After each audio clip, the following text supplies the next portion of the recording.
ત્યાંથી પ્રારંભ કરી અને સમગ્ર ભારતના મહાન મોટા મોટા તપસ્વીઓ, ભગવદ ભક્તો, ઋષિ મુનિઓ આ ભયાનક કળીકાળથી અને એ ભયાનક કળીકાળમાં જે અધર્મ વ્યાપી ગયો હતો અને અધર્મથી દુઃખી થતી પ્રજાના સમાચાર લઈ અને ભગવાન નરનારાયણ ઋષિની પાસે આવ્યા.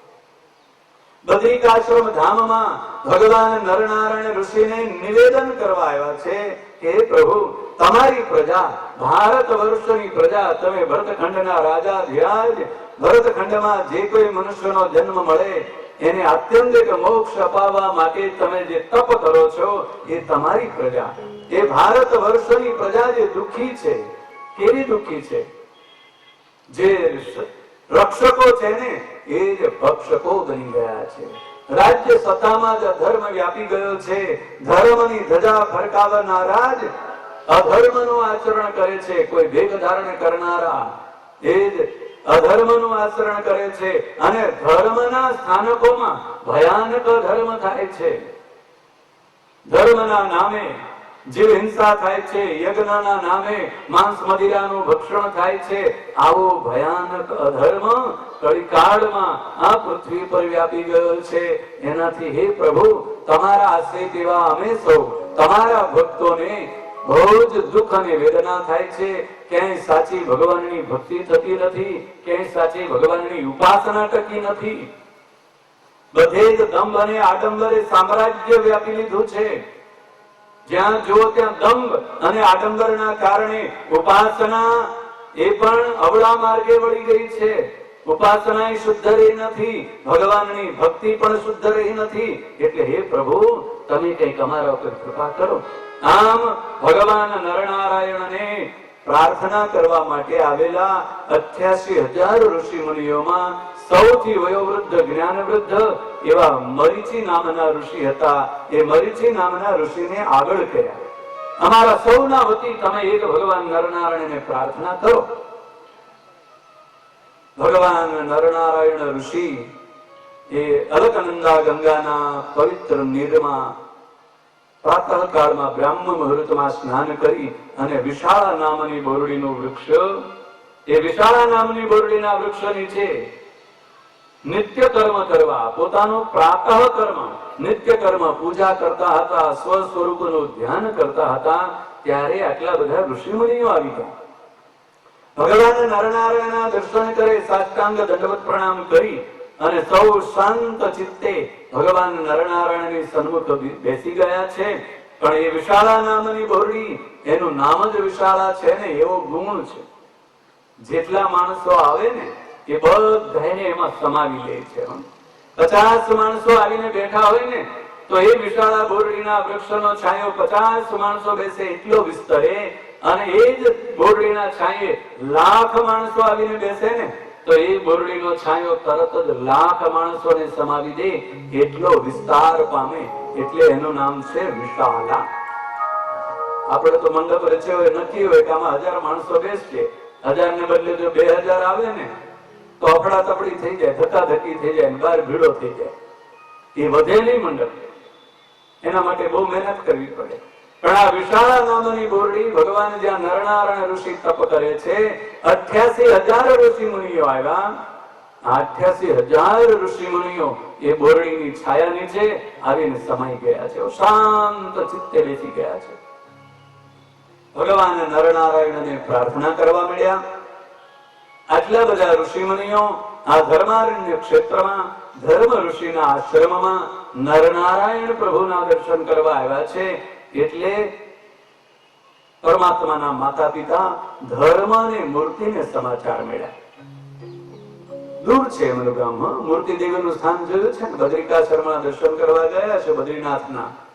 તો ભગવાન નરનારાયણનું મંદિર નદીના સામા કિનારે દૂર મૂર્તિ દેવીનું મંદિર છે. ત્યાં ધર્મ અને મૂર્તિ દેવી રહેતા હતા. એમને સમાચાર મળ્યા કે ભગવાન નરનારાયણના દર્શન કરવા આવા મોટા મોટા મહાન તપસ્વી ઋષિ મહાત્માઓ આવ્યા છે. ચાલો ને આવા સંત પુરુષોના દર્શન આપણને થઈ જાય. આપણે તો ગ્રહસ્થ કહેવાઈએ ને. કોઈ સાધુના દર્શન થાય, કોઈ તપસ્વીના દર્શન થાય, કોઈ ઋષિ મહાત્માના દર્શન થાય, આપણું જીવન ધન્ય બની જાય. આ સમાચાર સાંભળીને ધર્મની મૂર્તિ પણ આશ્રમમાં આવ્યા. જ્યાં ધર્મ અને મૂર્તિ આવ્યા એટલે પરમાત્માના માતા પિતા આવ્યા, પોતાના માતા પિતા આવ્યા છે એટલે ભગવાન નર અને નારાયણ ઉભા થઈ અને માતા પિતાનું સ્વાગત કર્યું, સન્માન કર્યું. અને ભગવાન નર નારાયણ ઉભા થયા એટલે 88,000 ઋષિ મુનિઓએ ઉભા થઈને ભગવાનના માતા પિતા ધર્મ અને મૂર્તિનું સ્વાગત અને સન્માન કર્યું. નર ભગવાને માતા પિતાને દર્ભનું આસન પાથરી આપ્યું અને એના ઉપર બેસાડેલા એક બાજુ ધર્મની મૂર્તિ દેવી બેઠા છે, સામે બાજુ 88,000 ઋષિ મુનિઓ બેઠા અને ભગવાન નર અને નારાયણ. આટલા બધા ઋષિ મુનિઓ આવ્યા છે એનું જે કારણ છે, કેમ આવ્યા છે એ કારણ જે એમણે પ્રાર્થના કરી, વિનંતી કરી, એ વિનંતીને પ્રાર્થના ધર્મ અને માતા પિતાને કહેવા મળ્યા છે. માતા પિતા જો આટલા બધા મોટા મોટા ઋષિ મહાત્માઓ આવ્યા છે, આ કેવા મોટા તપસ્વીઓ છે, આ મરીચી નામના ઋષિ, આ સતાતપ નામના ઋષિ, આ ગૌતમ નામના ઋષિ, આ ભરદ્વાજ નામના ઋષિ, આ પરાશર નામના ઋષિ, આવા મોટા મોટા ઋષિ મહાત્માઓના નામ દઈ દઈ અને ભગવાન નારાયણ પોતાના માતા પિતાને એનો પરિચય કરાવે છે. નામ આવવાનું હોય ને, આપણું નામ હમણાં આવશે, એમાં ભગવાનના મુખે નામ બોલાતું હોય, આ જગતના જીવાત્માને કેટલો હર્ષ અને આનંદ વાપી જાય, ઉમળકો આવી જાય, આમ ગાત્રો પુલકિત થઈ જાય. એટલે શાંતિથી સાંભળે, ક્યાંક ઉતાવળમાં જતો ન રહે. એટલે 88,000 ઋષિ મુનિઓ બેઠા છે. મંદ મંદ મધુર સ્વરે ભગવાન નારાયણ ઋષિ આ ઋષિ મુનિઓનો પરિચય પોતાના માતા પિતાને આપે છે. એટલે આ બધા જ ઋષિ મુનિઓ શાંત ચિત્તે સાંભળે છે કે હમણાં મારું નામ આવશે અને ભગવાન મારા ઉપર પ્રસન્ન થઈ અને મારું નામ દઈને સંબોધન કરશે કે આ ભરદ્વાજ ઋષિ છે, આ ગૌતમ ઋષિ છે, આ સતાતપ ઋષિ છે. એમ બધા જ ઋષિ મુનિઓના નામ આવવા મળ્યા અને એવી શાંતિ વ્યાપી ગઈ હતી, એવી નીરવ શાંતિ વ્યાપી ગઈ. આમ જાણે આખી સભા સન્નાટો છવાઈ ગયો છે. કાંકણી પડે ને અવાજ સંભળાય. આપણી જેમ કોઈ આડાવડા ડાપોડિયા નહોતા મારતા. એક ચિત્તે ભગવાન નારાયણ ઋષિના મુખમાંથી જે અમૃતમય વચનો નો પ્રવાહ ચાલતો હતો એને સાંભળવામાં તન્મય બની ગયા હતા. સુરત નામના મહામુનિ પ્રતાપસિંહ રાજાને કહે છે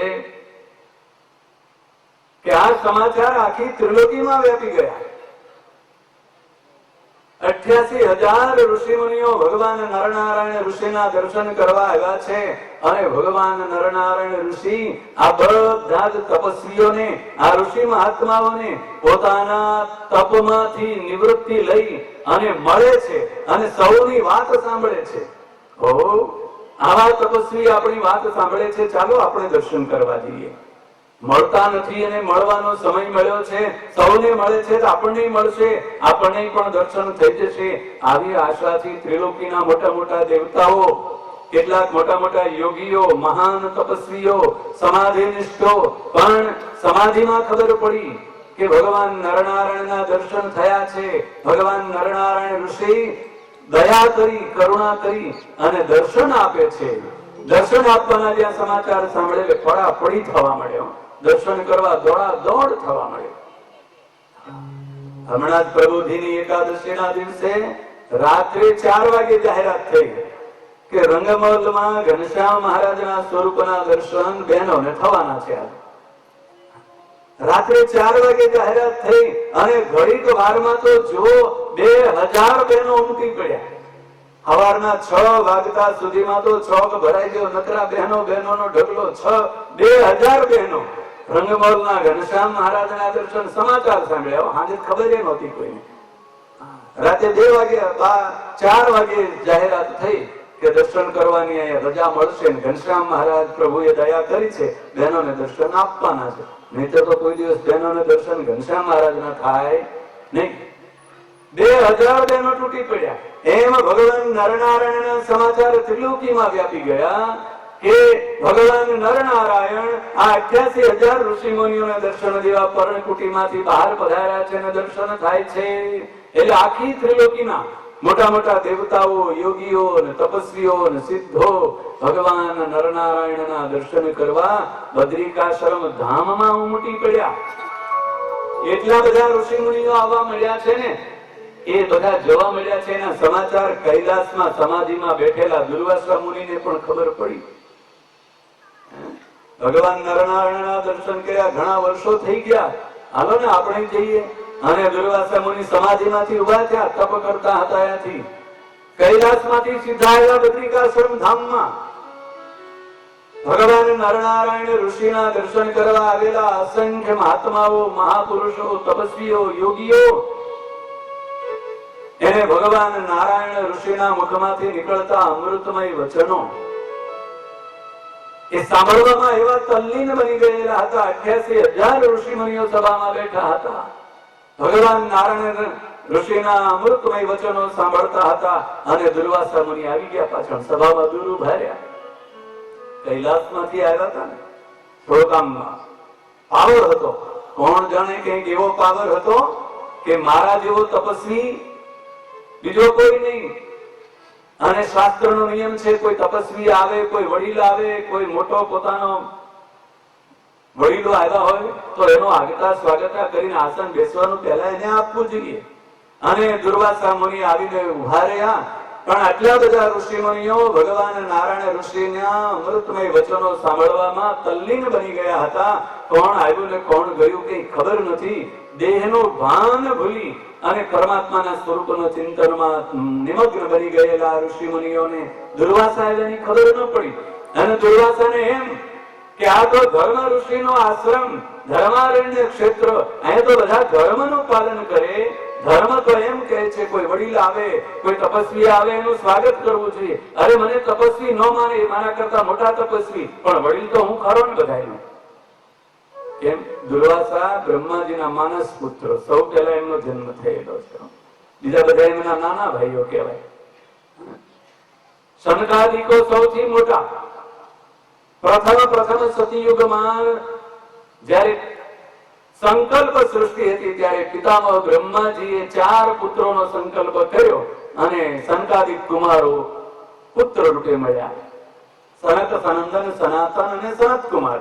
પણ એ તો સંસારમાં જોડાણા ને, અમારે તો સંસારમાં રહેવું જ નથી, જગતમાં પગ મૂકવો નથી, જતા રહ્યા તપ કરવા. એટલે બ્રહ્માજીએ બીજા માનસ પુત્રો ઉત્પન્ન કર્યા કેટલાક. એમાં દુર્વાસા મુનિ પણ બ્રહ્માજીના માનસ પુત્ર. એટલે તમારો બધાયનો હું વડીલ અને આવ્યો અને મારું સ્વાગત ન કરો? આવા ધર્મ ઋષિના આશ્રમમાં અધર્મનું આચરણ કરો છો, તમને તો દંડ દેવો જોઈએ. અને દુર્વાસા મુનિના ક્રોધનો પારો મળ્યો આગળ વધવા. આગળ વધતા વધતા એવો પારો આગળ વધ્યો દુર્વાસા મુનિથી હવે રહેવાતું નથી. સહન ન થયું કે મારું અપમાન કર્યું, મારી અવગણના કરી તો બીજાની શું નહીં કરે આ અવગણના. એટલે શ્રાપ આપો. અને દુર્વાસા મુનિએ ઊંચો હાથ કરી અને સમગ્ર સભાને ભયાનક શ્રાપ આપ્યો કે જાઓ, આ ભયાનક કળીકાળમાં મનુષ્ય જન્મ ધારણ કરો અને મનુષ્ય દેહ ધારણ કરી અને અધર્મીઓ અને અજ્ઞાનીઓના અપમાન અને તિરસ્કારને સહન કરો. દુર્વાસા મુનિના ભયાનક કઠોર શબ્દો સાંભળી અને આખી સભા ધ્રુજી ઉઠી. ભયભીત થઈ ગયા ઋષિ મુનિઓ, તપસ્વીઓ. જે ભયાનક કળીકાળની ફરિયાદ કરવા અમે ભગવાન નરનારાયણની પાસે આવ્યા, દુઃખ દૂર કરવાની પ્રાર્થના કરવા આવ્યા, અને એ જ દુઃખ ભોગવવાનું આપણા માથે આવશે જોઈને આવ્યા હતા. જે દુઃખને જોયું હોય ને એ જો ભોગવવાનો વારો આવે ને તો આમ કમકમાટી ઉઠી જાય. આવું દુઃખ પાણા તોડતો કોઈને જોયો હોય અને બરોબરના ઉત્તરાને ચિત્રાના વાયરા વાતા હોય, પછી બાજરી વાટતા જોયો હોય, અને પછી ઓલો શહેરમાં રહેતો એને મોકલે કે જા આ બાજરી વાટવા તારે જવું પડશે. આ ઉત્તરાના ચિત્રાના વાયરા વાય જગતમાં એવું કે કેટલાય થઈ ગયા બાવા. હા, હમણાં જ આ પૂરા થયા છો, હજી તો ચાલે છે એના નક્ષત્રો. પણ એ જે દુઃખ જોયું હોય સામે આમ અને એ ભોગવવાનો વારો આવે ને આમ કમકમાટી ઉઠે. આ 88,000 ઋષિ મુનિઓ પૃથ્વી પર અધર્મનો જે વ્યાપ વ્યાપી ગયો હતો અને એ અધર્મના કારણે જે અજ્ઞાની માણસો આસુરી વૃત્તિ વાળા ભગવાનના ભક્તોને હેરાન કરતા હતા, પરેશાન કરતા હતા, એને દુઃખ આપતા હતા, એને કષ્ટ આપતા હતા, એ જોઈને આવ્યા હતા. અને એવો દુઃખ આપણે ભોગવવાનો વારો આવશે એ જોતાની સાથે જ આ ઋષિ મુનિઓ ભયભીત થઈ ગયા. દુર્વાસા મુનિને કોઈ કરગડવા મળ્યા, કોઈ રડવા મળ્યા, કોઈ મૂર્છિત થઈ ગયા. પણ દુર્વાસા મુનિ એવા કઠોર સ્વભાવના, બસ હું કોઈ દિવસ શ્રાપ આપું એ પાછો તો ન જ લઉં. ઋષિ મુનિઓ તો થાક્યા, અને ઋષિ મુનિઓ થાક્યા, દુઃખી થયેલા જોઈ અને ભગવાનના પિતા ધર્મ ઋષિ બહુ ધીરજવાન, ગંભીર સ્વભાવના, જાજુ બોલે નહીં, બહુ વાતો ન કરે, પણ જે બોલે ને એ એવું સત્ય ને સનાતન વાક્ય બોલે, એવા ધીર ગંભીર સ્વભાવના ધર્મ સભામાં ઉભા થયા. દુર્વાસા મુનિને જઈને સાષ્ટાંગ દંડવત પ્રણામ કર્યા, બે હાથ જોડીને નમસ્કાર કર્યા. આ વિવેક અને વિનય, સ્વામિનારાયણ ભગવાન એવું કહે કે જેનામાં વિવેક હોય ને અને જેનામાં નમ્રતા હોય એ જગત આખાને જીતી લે. નમ્રતા અને વિવેક બે એવો મહાન ગુણ છે. માર માર કરતો શત્રુ આવ્યો હોય ને એ પણ પદમાં પડે. સ્વામિનારાયણ ભગવાને મુક્તાનંદ સ્વામીનું નામ દીધું કે આ મુક્તાનંદ સ્વામી, એના જેવો વિવેક છે ને, એના જેવી નમ્રતા છે ને, હાથમાં ઉઘાડી તલવાર લઈને શત્રુ ગળું કાપી નાખવા આવતો હોય, પણ જો મુક્તાનંદ સ્વામી સામે આવે તો શસ્ત્ર હાથમાંથી ફેંકી દઈને પદમાં પડે. અને આવું બન્યું. ભગવાન સહજાનંદ સ્વામીએ અમદાવાદમાં ઘણો બધો પ્રતાપ બતાવ્યો, અને અમદાવાદ શહેરમાં પેલા ભદ્રના કિલ્લાનો પ્રસંગ બન્યો, અને કેટલાક ખાખી બાવાઓને આ પ્રસંગ પછી તો સ્વામિનારાયણ ભગવાનને મારી નાખવાના ષડયંત્રો રચવા માંડ્યા. એમાં એક ખાખી બાવાનું 50-60 જણાનું ટોળું સ્વામિનારાયણ ક્યાં ગયા છે, જીવતા જ ન રહેવા દી, મારી નાખીએ. પણ સ્વામિનારાયણ ભગવાન તો જેતલપુર ને દબાણ ને દબાણ થી વડતાલ ને વડતાલ થી દક્ષિણ ગુજરાતમાં જતા રહ્યા છે. વાહે દોડ્યા. આ 50-60 જણાનું ટોળું વાહે દોડ્યું, દોડતું દોડતું પહોંચ્યું જેતલપુરમાં. ત્યાં સમાચાર મળ્યા કે એ સ્વામિનારાયણના સૌથી મોટા સંત મુક્તાનંદ અહીંયા છે.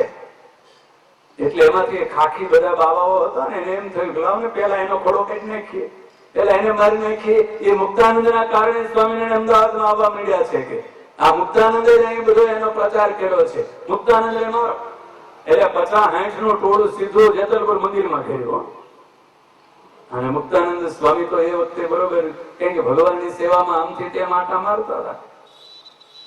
કોઈકે સમાચાર આપ્યા કે ઓલા ખાખી બાવો હથિયાર ધારી ત્રિશૂળ ને ભાલા અને જમૈયા લઈને આવ્યા છે અને મારી નાખવા છે એવું કહે છે મુક્તાનંદ. મુક્તાનંદ સ્વામી કે છે એમ આવવા દો. જ્યાં દરવાજામાં બેઠા એટલે મુક્તાનંદ સ્વામી દોડીને સામે ગયા. સામે જેની પેલા ખાખી બાવાઓ હતા ને એને સીધા સાષ્ટાંગ દંડવત પ્રણામ કરવા માંડ્યા. સાષ્ટાંગ દંડવત પ્રણામ કરતા કરતા કહે છે કે ઓહો, આવો આવો, તમે તો ધર્મરાજાના દૂતો, સારું થયું તમે આવ્યા. હે, આપણને ધર્મરાજાના દૂતો કીધા, ધર્મરાજાના દૂતો તમે આવ્યા તો સારું થયું, અમારું જીવન ધન્ય બની ગયું. કે નહીતર તો અમે હેરાન થવાના હતા. એટલે પેલા એમ થયું કે આ ઓલા લોકોનો કોઈ શત્રુ તો નથી ને, આપણો માણસ લાગે છે. તમે ન આવ્યા હોત તો અમારી તો ભૂલી દશા થવાની હતી. બહુ સારું થયું તમે આવ્યા, ધર્મરાજાના દૂતો. તમારી તો જગતમાં સર્વત્ર માન સન્માન ને સત્કાર થાય. તમે તો ક્યાંયથી ખાલી હાથે પાછે ન વળો. સાષ્ટાંગ દંડવત પ્રણામ કરી અને બધાને સભામાં આવી ઊંચા આસને બેસાડ્યા, તિલક કર્યું, ચાંદલો કર્યો, પૂજા કરીને હાર પહેરાવ્યા.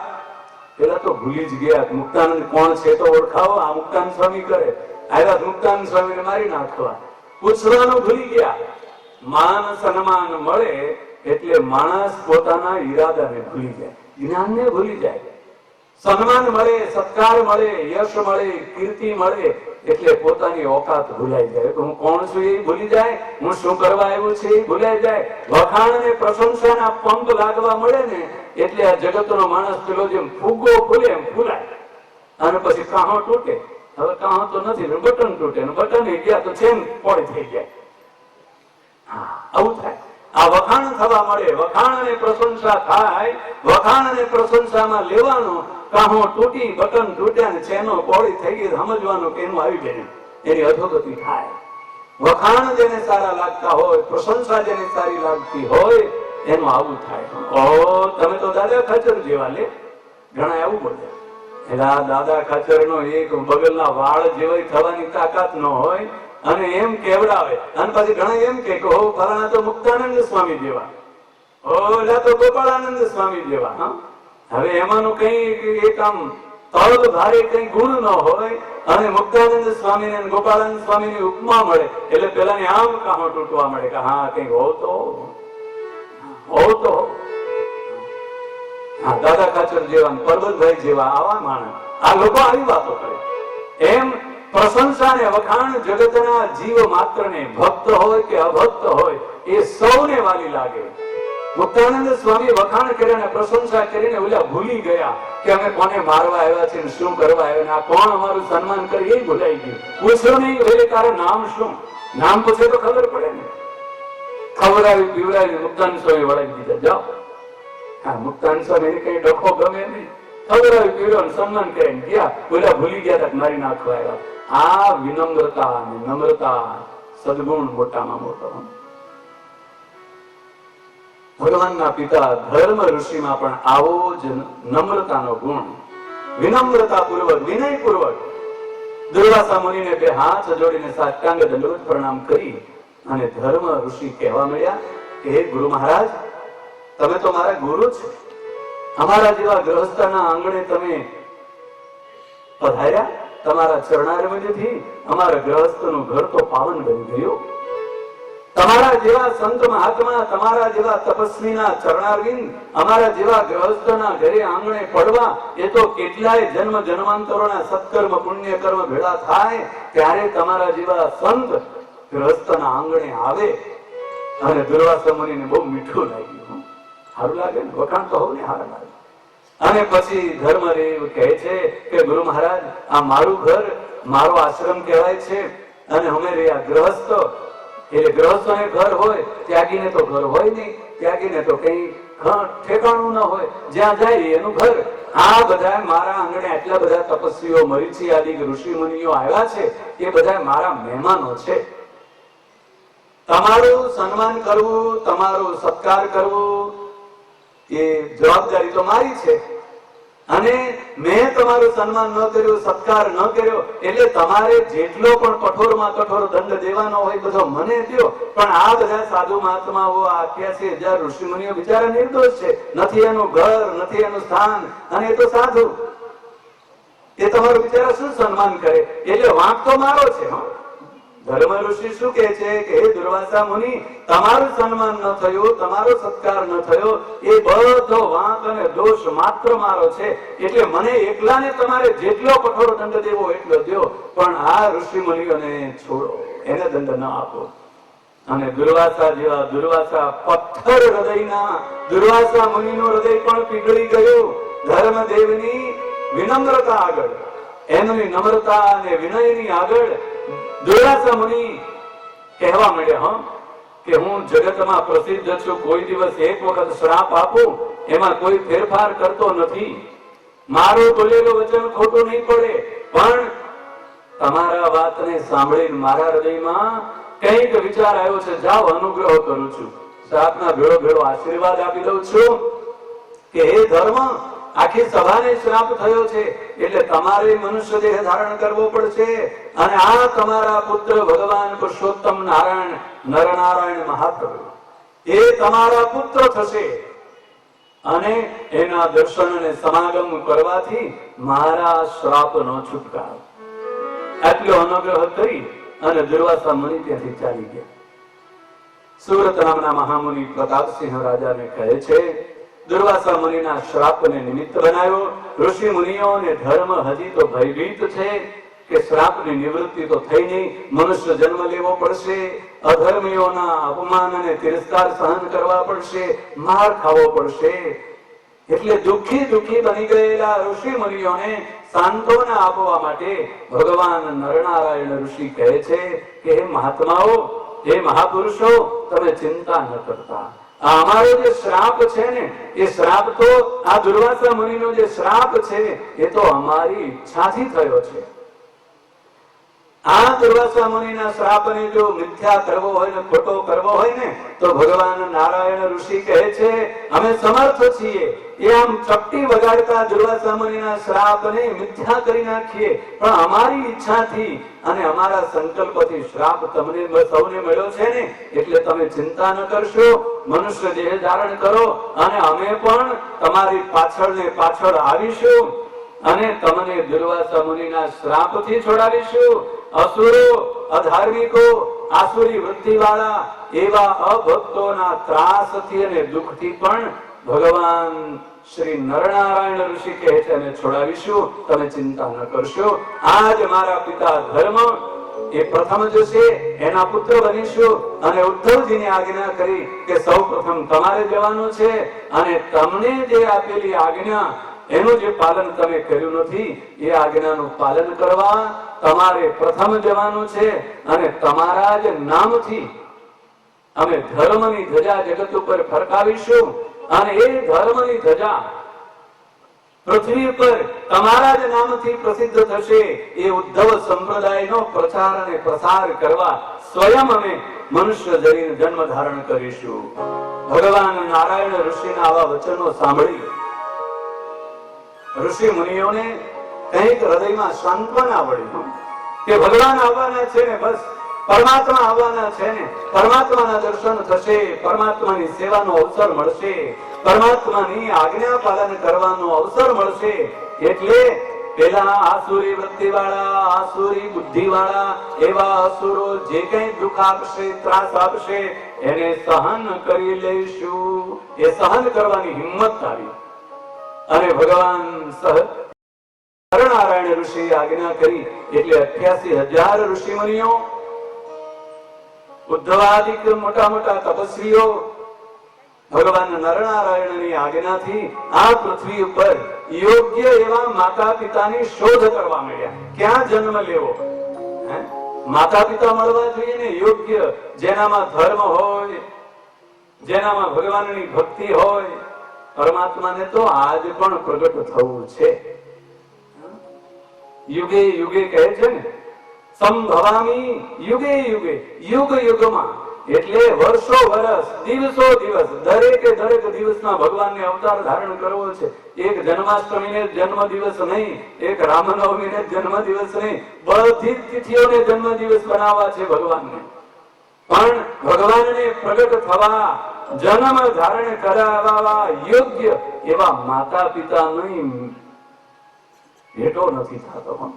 એવા માતા પિતા મળે કે જ્યાં ભગવાન પ્રગટ થાય, જ્યાં ધર્મ હોય, જ્યાં ભક્તિ હોય ત્યાં પરમાત્માનું પ્રગટ્ય થાય. પરમાત્મા ક્યાં પ્રગટ થાય? જ્યાં ધર્મનું આચરણ થતું હોય, સદ્ધર્મનું, ભાગવત ધર્મનું, અને જ્યાં પરમાત્માની એકાંતિકી ભક્તિ. કેવી ભક્તિ? પ્રપન્ન ભક્તિ, સાધન ભક્તિ નહીં, સાધ્ય ભક્તિ. નવધા ભક્તિ તો સાધન છે. શ્રવણમ, કીર્તનમ, વંદનમ, દાસ્યમ, સખ્યમ, આત્મનિવેદનમ, આ 9 પ્રકારની ભક્તિ કહેવાય છે ને. એ તો જગત આખું કરે છે, ચારે બાજુ થતી હોય, પણ એ તો સાધન ભક્તિ છે. સાધ્ય ભક્તિ તો પ્રપન્ન ભક્તિ, શરણાગતિ ભક્તિ. પરમાત્માનો શરણાગત થવું એ અતિ દુર્લભ છે. અને પરમાત્માનો શરણાગત ન થાય ત્યાં સુધી પરમાત્માને બાપ કેમ બનાવે? કોકને બાપ બનાવવો છે, બાપ બનવાની યોગ્યતા પ્રાપ્ત કરવી પડે, એવા ધર્મનું આચરણ કરવું પડે, એવી એકાંતિકી ભક્તિ પ્રાપ્ત કરવી પડે. પરમાત્માને ઉદરમાં ધારણ કરવાનું સામર્થ્ય એ ભક્તિ સિવાય ક્યાંથી આવે? એ નિષ્કપટ હૃદયના પ્રેમ સિવાય. પરમાત્માને પોતાના ઉદરમાં 9 મહિના સુધી રાખવી મૂકવાની શક્તિ અને સામર્થ્ય એ તો જેનું નિષ્કપટ હૃદય હોય અને જેને એકાંતિકી ભક્તિનો આશ્રય કર્યો હોય એના હૃદયમાં આવે ત્યારે પરમાત્મા એને માં બનાવે ને, ત્યારે પરમાત્મા એને બાપ બનાવે. ભગવાનને પ્રગટ થવું છે, પણ પ્રગટ થાય એવા માતા પિતા ની શોધ. આ અનંત ઋષિ મુનિઓ, 88,000 ઋષિ મુનિઓ પૃથ્વી પર શોધવા મળ્યા છે ક્યાં જન્મ લેવો, શાસ્ત્રના નિયમ પ્રમાણે ગીતામાં ભગવાન શ્રી કૃષ્ણ એમ કહે છે ને, સુચિનામ શ્રીમતામ ગેહે યોગ ભ્રષ્ટો અભિજાયતે. આ યોગ થઈ ગયેલો છે, પરમાત્મા સામે મળ્યા છે અને મનુષ્ય દેહ ધારણ કરવો છે તો ક્યાં જન્મ ધારણ કરે? કોઈ શ્રીમંતના ઘરે, કોઈ ધનવાન સંપત્તિવાન હોય, સાત્વિક ધનવાળો, સાત્વિક સંપત્તિવાળો, એને શ્રીમંત કહેવાય.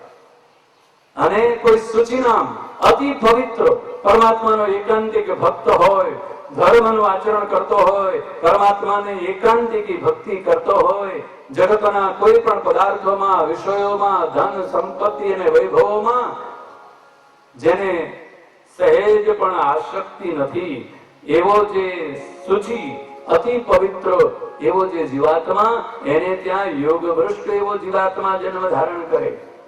આટલા બધા ઋષિ મુનિઓ સમગ્ર ભારત વર્ષના ખૂણે ખૂણે એવા પવિત્ર અને એવા કોઈ શ્રીમંત જે સાત્વિક જેની પાસે ધન સંપત્તિ હોય, એને ત્યાં જન્મ લેવા, એને ત્યાં મનુષ્ય દેહ ધારણ કરવાની તૈયારીઓ કરવા માંડ્યા. ઋષિ મુનિઓ પરમાત્માનું સ્મરણ કરતા કરતા પૃથ્વી પર વિચરણ કરે છે અને શોધે છે કે આપણે ક્યાં જન્મ ધારણ કરવો અને પરમાત્માને પ્રાપ્ત કરવા. મનુષ્ય દેહ ધારણ કરી અને એ મનુષ્ય દેહનું લક્ષ્ય તો એક જ છે, એ પ્રગટ ભગવાન પુરુષોત્તમ નારાયણ મનુષ્ય દેહ ધારણ કરે એટલે એમની સેવા કરવી, એમની આજ્ઞાનું પાલન કરવું, તો આ જીવાત્માને આત્યંતિક મોક્ષની પ્રાપ્તિ થાય. એવો જેનો સદવિચાર હોય એને પરમાત્માના ધામની પ્રાપ્તિ થાય. તો એવા પરમાત્માના સદવિચારને આપણા હૃદયમાં ધારણ કરી અને મનમાં સંકલ્પ કરીએ કે આપણો આ મનુષ્ય દુર્લભમાં દુર્લભ એવો મનુષ્યનો દેહ મળ્યો છે. એ મનુષ્યના દેહથી અનંત કોટી બ્રહ્માંડના અધિપતિ, સર્વ અવતારના અવતારી ભગવાન પુરુષોત્તમ નારાયણ, એની સેવા કરવી, એની આજ્ઞાનું પાલન કરવું, એની ભક્તિ કરી અને આ મનુષ્ય દેહને સાર્થક કરવો. અને એવી શક્તિને બળ એ ભગવાન પુરુષોત્તમ નારાયણ આપણને સૌને આપે. એટલે પરમાત્માના દિવ્ય નામોનું થોડીક ક્ષણો આપણે અહીંયા સ્મરણ કરી લઈશું. સ્વામી નારાયણ, સ્વામી નારાયણ,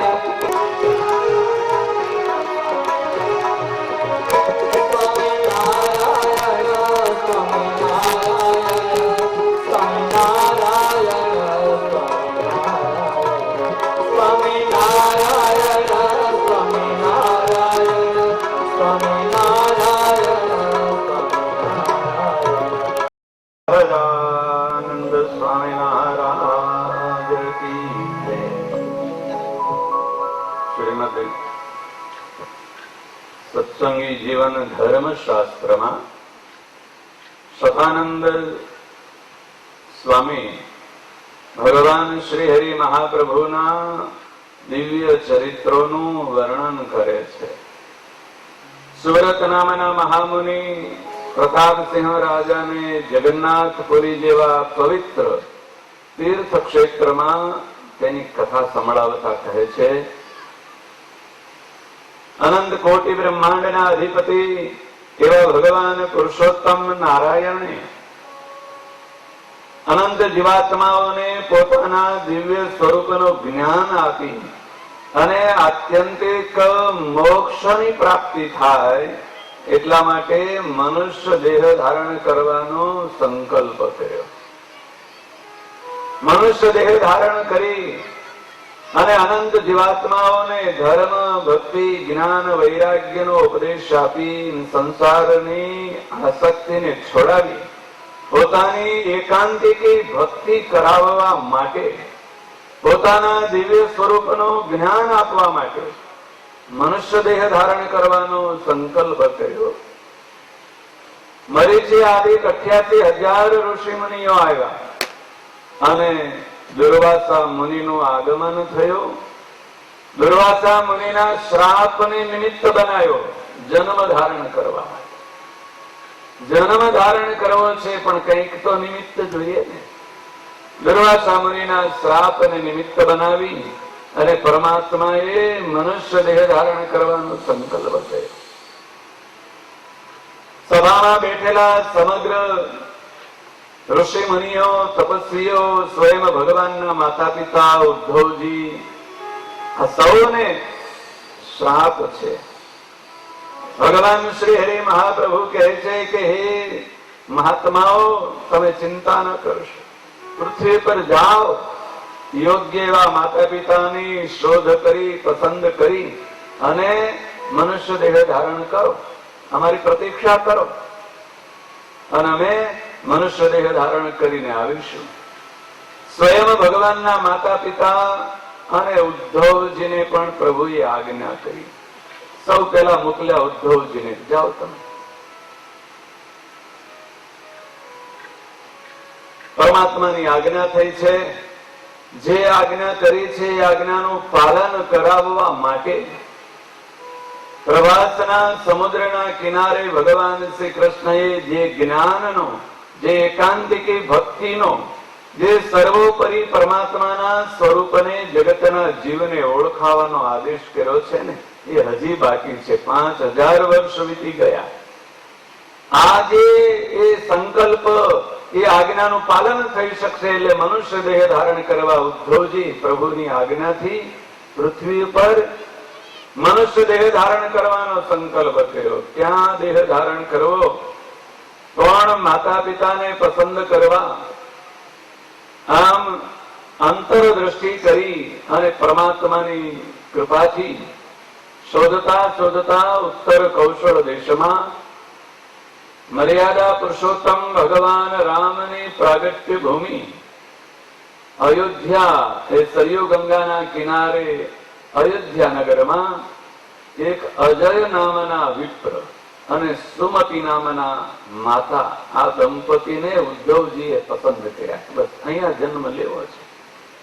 આ દંપતીમાં ધર્મ છે, પરમાત્માની ભક્તિ છે અને સંસારના પદાર્થ માત્રમાંથી, વિષયોમાંથી, ભોગમાંથી, વૈભવોમાંથી, કુટુંબ પરિવારમાં અને જગતના કોઈ માન મોટાઈ કે સન્માનમાં પણ જેને રુચિ નથી, ભગવાનની ભક્તિની જ રુચિ છે, એવું આ દંપતિ, એને ઉદ્ધવજીએ માતા પિતા બનાવવાનો સંકલ્પ કર્યો. ઉદ્ધવજીનો જન્મ થયો, બરોબર. પોતાના ઈષ્ટદેવને આજ્ઞા આપનાર એવા દ્વારિકાધીશ ભગવાન શ્રી કૃષ્ણ સખા અને મિત્ર છે. પસંદ દિવસ એવો કર્યો કે દ્વારિકાધીશ ભગવાન શ્રી કૃષ્ણની પ્રાગટ્ય દિવસ, મર્યાદા પુરુષોત્તમ ભગવાનની પ્રાગટ્ય ભૂમિ અયોધ્યા અને શ્રાવણ મહિનાની વદ પક્ષની અષ્ટમી તિથિ, ભગવાન શ્રી કૃષ્ણનો પ્રાગટ્ય દિવસ. એ જ દિવસે ઉદ્ધવજીએ માતા સુમતિના ઉદરથી જન્મ ધારણ કર્યો. માતા પિતાને આનંદ થઈ ગયો.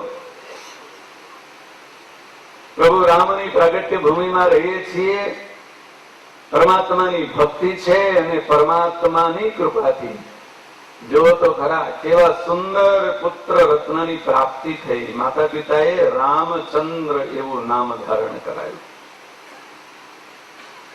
5 વર્ષના થયા એટલે બ્રાહ્મણના નિયમો પ્રમાણે ઉપનયન સંસ્કાર, વેદાધ્યયન. 8 વર્ષની ઉંમરમાં તો શાસ્ત્રોનો અભ્યાસ કર્યો. પરમાત્માની ભક્તિ કરતા યોગ ભ્રષ્ટ જીવાત્મા એવા ઉદ્ધવજી પરમાત્માની આજ્ઞાથી આવ્યા છે. સંસારમાં તો ક્યાંય રુચિ નથી. નાના નાના બાળકોની જેમ રમવા જવાનો ને આનંદ કિલોલ કરવાનો ને ખાવા પીવાનો ને આવું તો ગમતું જ નથી. ભગવાનના મંદિરમાં જવું, કથા વાર્તા સાંભળવી, સતશાસ્ત્રોનો અભ્યાસ કરવો, ભગવાનના મંત્રોનો જપ કરવો, કોઈ મોટા સાધુ મહાત્માઓ આવ્યા હોય, કોઈ વિદ્વાનો આવ્યા હોય તો એમનો સમાગમ કરવો, એની વાતો સાંભળવી અને હૃદયમાં ઉતારવી. આવું જેનો સ્વાભાવિક સ્વભાવ પડી ગયો છે, પ્રકૃતિ છે, એવા રામચંદ્ર માતા પિતાની આજ્ઞાઓનું પાલન કરે છે. માતા પિતાએ ખૂબ સારું વિદ્વાન ગુરુ પાસે પાઠશાળામાં અભ્યાસ કરાવડાયો.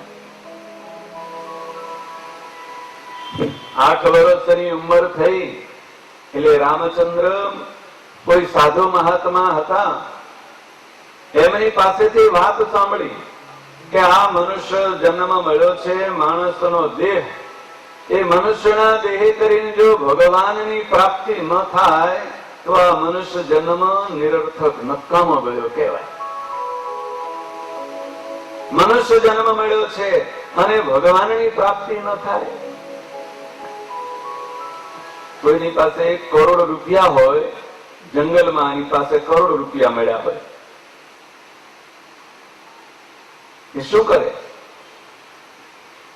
સારું મકાન બનાવે, સારા સારા વસ્ત્રો પહેરે, આભૂષણો પહેરે, એવું થાય ને? પૈસા હોય તો એનો ઉપયોગ એ જ થાય ને. પણ એવું ન કરે અને જંગલમાં જઈને પેલા વલકર વસ્ત્રો ધારણ કરે, ખાખરાના પાંદડા શરીરે વીંટી રાખે, કોઠા બોરા ખાય, તો એના કરોડ રૂપિયા શું કામના? કઈક તો કામમાં આવવા જોઈએ ને. એમ કરોડ કરતા પણ અનેક ગણી અમૂલ્ય દુર્લભો દેહો દેહિનામ માનુષો દેહ. આ મનુષ્ય દેહ દેહધારી માત્રમાં અતિ દુર્લભ એવો મનુષ્ય દેહ મળ્યો, અને એનાથી જો ભગવાનની પ્રાપ્તિ ન થાય અને કોઠાદોરાના ખાખરાના પાંદડા કરતા પણ અતિ નિષ્કૃષ્ટ, એના કરતા પણ હાવ તુચ્છ એવા જગતના વિષય પદાર્થો, વિષય ભોગ ભોગવે, વૈભવો ભોગવે, અને એ વૈભવો ભોગવામાં, વિષય ભોગ ભોગવામાં આવો સુંદર મનુષ્યના દેહને જો ખપાવી નાખે તો એના જેવો જગતમાં બીજો અજ્ઞાની કે અમૂઢ કોને કહેવો? એટલે રામચંદ્ર આ સંત પુરુષોની વાતો સાંભળી અને એમ થયું કે આ મનુષ્યનો દેહ મળ્યો છે ને, બસ પ્રગટ ભગવાનના સ્વરૂપને પ્રાપ્ત કરવું છે, પ્રગટ ભગવાનનો સાક્ષાત્કાર કરવો છે. જઈને પિતાને વાત કરી. અજય વિપ્રને કહે છે કે હે પિતાજી, મારે તો પ્રગટ ભગવાનના દર્શન કરવા છે. પિતાને તો આનંદ થઈ ગયો, મારો દીકરો ભગવાનના મંદિરે જવાની વાત કરે, ભગવાનનું ભજન કરવાની વાત કરે છે, પ્રગટ ભગવાનના દર્શનની વાત કરે, મારું જીવન તો ધન્ય બની ગયું.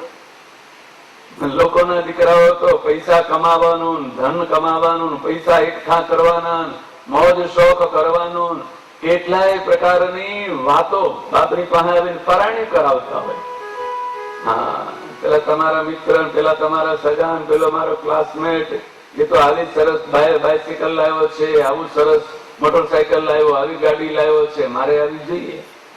એ આવા કપડા પહેરે છે, આવું સુંદર, આવું બધું જાત જાતના સાધનોના નામ બતાવે. એને બાપની પહોંચ હોય કે ન હોય તો પરાણે કરાવડાવે. અને બાપ કરે કેમ કે દીકરો છે ને, બધું કરવું પડશે, એને લાવી દેવું પડશે, સારી ગાડી લાવી દેવી પડશે, સારો બંગલો બાંધી દેવો પડશે, સારો ધંધો કરી દેવો પડશે. એટલા માટે તો આ જગત છે. પણ આ સંસારમાં જેને મનુષ્યનો દેહ પ્રાપ્ત થયો છે ને, જેને કંઈક વિવેક બુદ્ધિ છે, કંઈક વિવેક બુદ્ધિ, એ સંસારના પદાર્થોના બદલે પોતાના આત્માના શ્રેય માટેની વિચાર કરે. આત્માનું શ્રેય થાય, આત્માને સુખ મળે, આત્માને મોક્ષની પ્રાપ્તિ થાય. શરીર તો નાશવંત છે, તુચ્છ છે. એક દિવસ એના એ લાડ લડાવનારા, હેત કરનારા, પ્રેમ કરનારા ભેળા થઈ અને એને તૂટી પાડવાના છે. એ ગમે તેવો પ્રેમ હશે ને, એ પ્રેમાળ પત્ની, વહાલા વાલા વાલસોયા બાળકો, દીકરાઓ, સગા સંબંધીઓ, જેના માટે આખી જિંદગી લોહીનું પાણી કરી નાખ્યું છે, આ બધા ભેળા થવાના. અને જે દિવસે જીવાત્મા શરીરની બહાર નીકળશે એટલે તરત જ એમ કે છે, ગળાને કાઢો જલ્દી બહાર, ન રખાય ઘરમાં. અને જો ઘરમાં રાખવાનો આગ્રહ કરે ને તો ગામના કોઈક સારા 2-5 પ્રતિષ્ઠિત માણસો આવીને સમજાવે, ભલા માણસ ગાંડો થયો છે શું, આને વળી રખાતું હશે ઘરમાં, કાઢવા સ્મશાન ભૂમિમાં લઈ જઈને બાળી કૂટી નાખે. કોઈક એકાદો સભા આવવાનો વાત હોય ને, અડધી કલાક મોડું થઈ ગયું ને અકળામણ થવા મળે, કેમ જલ્દી આવે, જલ્દી આવે ભાઈ, આને કાઢવો છે અહીંથી. હવે તો સગવડો થઈ ગઈ, મોબાઈલ પર મોબાઈલ કરે, જલ્દી આવજે, ફ્લાઇટ પકડીને પણ આવી જા, નહીતર અમે કરી નાખીએ છીએ પૂરું, તારી બાજરી વગેરે. આ કાઢી નાખે, ન રહેવાથી. જેવો શરીરની બહાર નીકળે પછી રહેવા જ ન દે. અને કદાચ નથી અને 80-90 વર્ષના ડોહાને એમ થાય કે મેં તો આખી જિંદગી આવો બંગલો બનાવ્યો, આ ધંધો કર્યો ને આ પૈસો ભેળો કરવામાં આખી જિંદગી મેં મહેનત કરી, હવે લોહીનું પાણી કરી મેં છોડીને જવાનું નથી જવું. આ સ્વભાવ શું થાય? હા, ગામ આખું તો દે મોટી મોટી, પણ એના સગા, એના દીકરા, એની પત્ની આવડી મોટી ચોપડા કે રોયો મર્યો ને આબરૂ કાઢી કે હા ચરસો ગયો અને કુટુંબની આબરૂ કાઢી કે ભૂત થયો એમ કે ન જાય તો શું કરે? અને પછી બોલાવે કોઈ ભુવાને, ઢોળનારાને બોલાવે, કોઈ બીજાને બોલાવે, કોઈ વિધર્મીને બોલાવે અને પૂરે શીશામાં કાં તો નાળિયેરમાં પૂરી નાખ્યા દરિયામાં. રહેવાનો આ જગતનો રિવાજ છે. આ બધાની દશા થવાની છે. સૌ સમજે છે પણ આ જીવને વિવેક નથી. સમજે છે, જાણે છે, છતાંય એમાં એવો રચ્યો પચ્યો છે, એવો રચ્યો પચ્યો છે, નીકળી શકાતું નથી. જેમ નીકળવામાં મન કરે ને વધારે ખૂટે. પેલો દળદળ થઈ ગયેલો હોય ને, ભૂમિ હોય ને ઘણી જગ્યાએ, એમાં માણસ પડ્યો પછી જેટલો વધારે નીકળવા બહાર મહેનત કરે ને વધારે ખૂટતો જાય, વધારે ખૂટતો જાય. કાઢનાર કોઈ મળે ને ખેંચી લે તો નીકળે, નહીં તો ખૂટતો જાય. એમાં જીવની આવી દશા છે. સંસારના પદાર્થોમાં, વિષયોમાં, વૈભવોમાં એવો ખૂટતો જાય છે, એવો ખૂટતો જાય કે હમણાં જાણે નીકળી જાઓ, હમણાં નીકળી જાઓ. આ બસ હવે તો બધું દીકરાને આપી દીધું કે આવું આપણે કઈ કરતા નથી.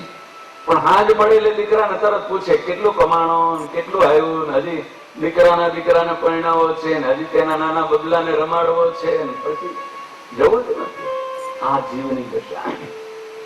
એમાંથી છૂટવું એનું જ નામ આ જીવનો વિવેક છે.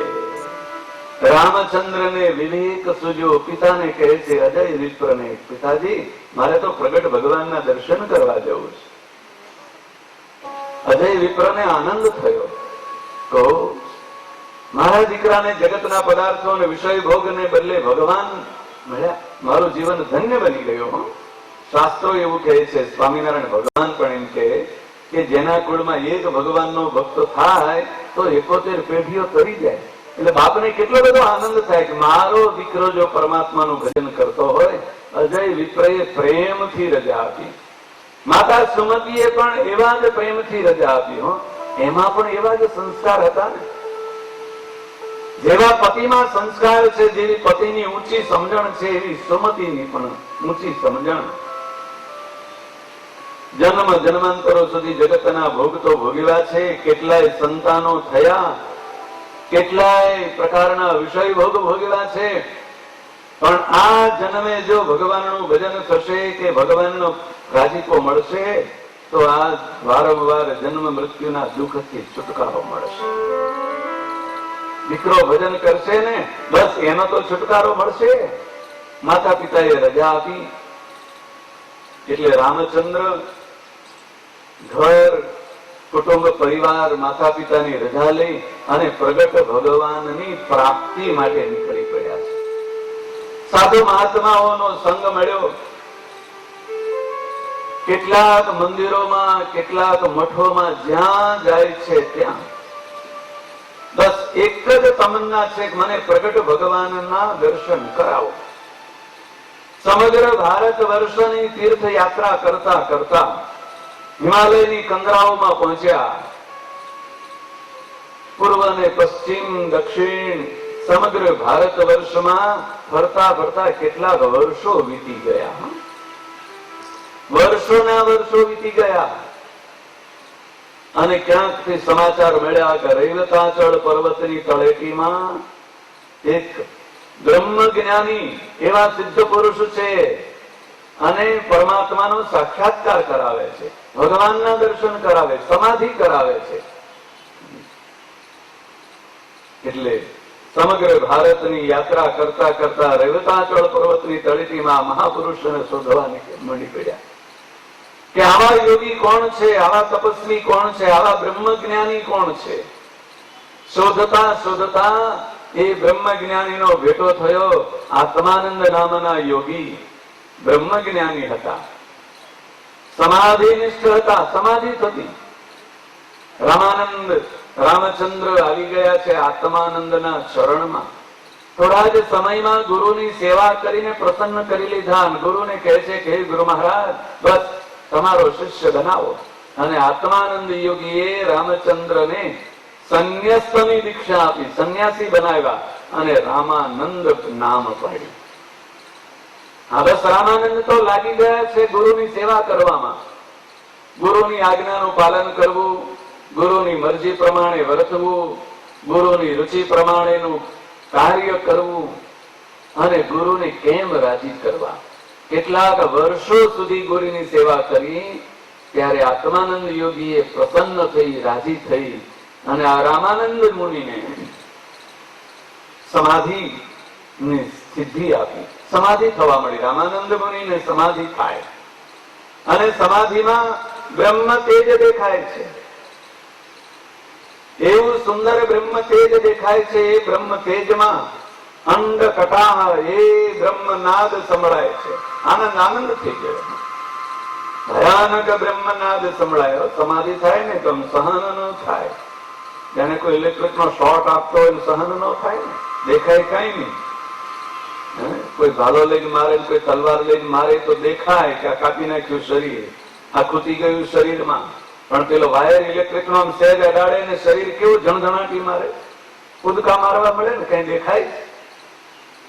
હા, એના કરતા પણ કેટલા કરોડ ગણો શોર્ટ, કરોડ ગણો પાવર એ બ્રહ્મ તેજમાં છે. અને એ તેજ અંદર આવે. જ્યાં બ્રહ્મ તેજ દેખાય એટલે જીવ મળે અકળાવા. ભય લાગવા મળે, બીક લાગવા મળે, ચીસે ચીસો પાડવા મળે, રાડે રાડો પાડવા મળે, જો ધીરજ ના હોય તો. ભગવાન સ્વામિનારાયણ વચનામૃતમાં લખે છે કે અમે એક ભક્તને સમાધિ કરાવી અને સમાધિમાં બ્રહ્મ તેજ દેખાણું. બ્રહ્મ તેજ દેખાણું ને બ્રહ્મનાદ સંભળાણો. એવા બ્રહ્મનાદના એવા કડાકા થવા મળ્યા એટલે અને બ્રહ્મ તેજ દેખાવા મળ્યું એટલે ચીસે ચીસો પાડવા મળી, રાડે રાડ પાડવા મળી. એટલે સમાધિમાંથી જાગૃત કરી પછી મહારાજ કે છે, અમે પૂછ્યું કે તારું આ બળે છે? કોણ બળે છે? આ તો તારું નાશવંત શરીર છે. આ પંચભૂતોનું શરીર તો નાશવંત છે, 24 તત્વોનું બનેલું આ નાશવંત શરીર એ તો એક દિવસ બળી જવાનું છે. તારો આત્મા તો કેવો છે? સચ્ચિદાનંદ સ્વરૂપ છે, સત્ય સ્વરૂપ છે, ચૈતન્ય સ્વરૂપ છે, આનંદ સ્વરૂપ છે. તું નથી સ્ત્રી કે નથી પુરુષ, નથી કોઈ જાતિની, નથી કોઈ જ્ઞાતિની. અને તારો આ ભાટનો દેહ અને આ તારું નામ એ તો ખોટું છે. એમ જયારે ભગવાન સ્વામિનારાયણ મહાપ્રભુ કહે છે કે અમે કહ્યું પછી સમાધિ કરાવી તો એને આનંદ આનંદ થઈ ગયો. એટલે સમાધિમાં જાય અને ત્યાં જે બ્રહ્મનાદ સંભળાય, બ્રહ્મ તેજ સંભળાય, એ રામાનંદ મુનિને બ્રહ્મનાદ સંભળાવા મળ્યો, બ્રહ્મ તેજના દર્શન થવા મળ્યા. જે જોઈતું તો એ મળવા મળ્યું એટલે આનંદ આનંદ આનંદ થઈ ગયો. ઓ આ તો પરમાત્મા આવા, પરમાત્માનું તેજ તો જો, પરમાત્માનો નાદ કેવો છે. કેટલાક સમય સુધી એ સમાધિનું સુખ ભોગવ્યું. પણ એક દિવસ ગુરુ આત્માનંદ મુનિને કહે છે, ગુરુ મહારાજ, સમાધિમાં જે સુખ મળે છે ને, સમાધિમાં જે આનંદ મળે છે એ આનંદની તો કોઈ સીમા નથી. શબ્દોથી તેનું વર્ણન થઈ શકે તેમ નથી. પણ ગુરુ મહારાજ કૃપા કરો મારા ઉપર, આટલી કૃપા કરી અને આ સમાધિ કરાવો. સમાધિનું દાન મને આપ્યું છે. સમાધિમાં જે બ્રહ્મ તેજ દેખાય છે, જે બ્રહ્મનાદ સંભળાય છે, ગુરુ મહારાજ થોડીક વિશેષ કૃપા કરો અને જેનું તેજ છે, જેનો નાદ સંભળાય છે, અર્થાત અવાજ જેનો સંભળાય છે, બસ એ દેખાડો. કોણ બોલે છે, કોનો એ નાદ છે, કોણ અવાજ કરે છે અને એ તેજ કોનું છે? હા, બ્રહ્મ તેજ દેખાય છે, તેજ કોનું છે એ મને બતાવો. એ તેજના ધરનાર, જેના શરીરમાંથી, જેના સ્વરૂપમાંથી તેજ નીકળે છે, પરમાત્માના સ્વરૂપના દર્શન કરાવો. સાકાર બ્રહ્મના દર્શન કરાવો, સાકાર પરમાત્માની મૂર્તિના દર્શન, એવી કૃપા કરો. આમ જ્યાં ગુરુ આત્માનંદ મુનિને રામાનંદ મુનિએ પ્રાર્થના કરીને, એટલે આત્માનંદ મુનિ રામાનંદ મુનિને કહે છે કે અરે રામાનંદ, શાસ્ત્રો એવું કહે છે, વેદો એવું કહે છે,